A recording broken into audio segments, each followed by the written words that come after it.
هذه الخطوات لشاب اسمه علي من منطقة الشعلة من العاصمة بغداد.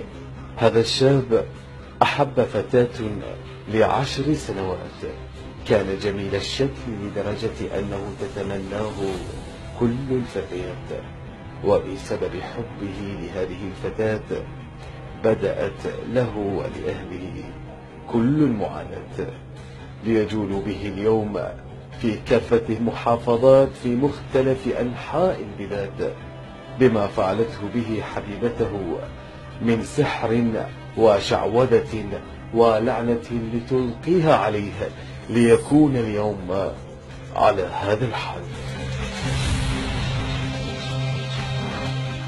حبيت حال كل شاب يعني يحب بنية بيوصلون بفد طريق يعني يبذلون فيه يعني على سنة الله ورسوله. بس هاي الإنسانة ما قدرت هذا الحب، زرعت عبالي تزرع البسمة يعني بحياتي. 10 سنوات الحب كان مالتنا، لا هي زرعت لي الأذية.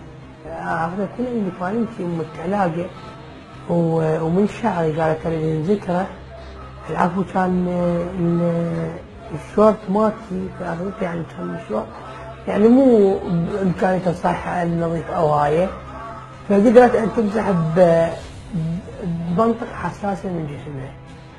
وهو أسبوع جابت لي هاي اللفة وهذا الجلاس مال اللبن مال كباب اعتيادية، فأكلتها وشربت اللبن. يعني جيت للبيت يعني شيء دايخ يعني ما صار بي قبل. جيت البيت شعر وهاي قلت لي ما أقدر أنام، نمت نوم اعتيادية بس أنا مو وضعيتي أن أنام ذيك وقت. نمت قعدت ماكو شعر. نعم أسناني قامني يوقعن،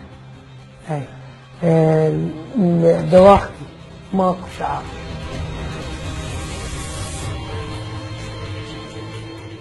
اللي زاد بله اللي أرادت أن تكمل شو اسمه العمل مالته والخطة الأساسية اللي هي هاي.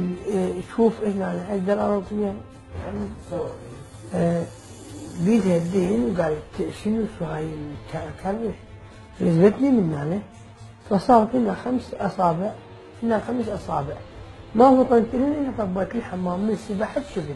حتى يكتمل عملية السحر حسب ما نفذتها البنية اللي كان يحبها، كان اخذ كثير من الخطوات حتى تتبعها. بعد ما أكل الأكل اللي يحتوي على السحر كانت تخلي إيديها بهالشكل حسب ما وصف لنا، هالشكل هذا. بنفس اليوم طب سباح، بعد ما سبح طلعت هاي العلامة على شكل الأصابع بنفس اليوم اللي هي نشوف هاي الأصبع وهاي الأصبع، هاي الإيد وهاي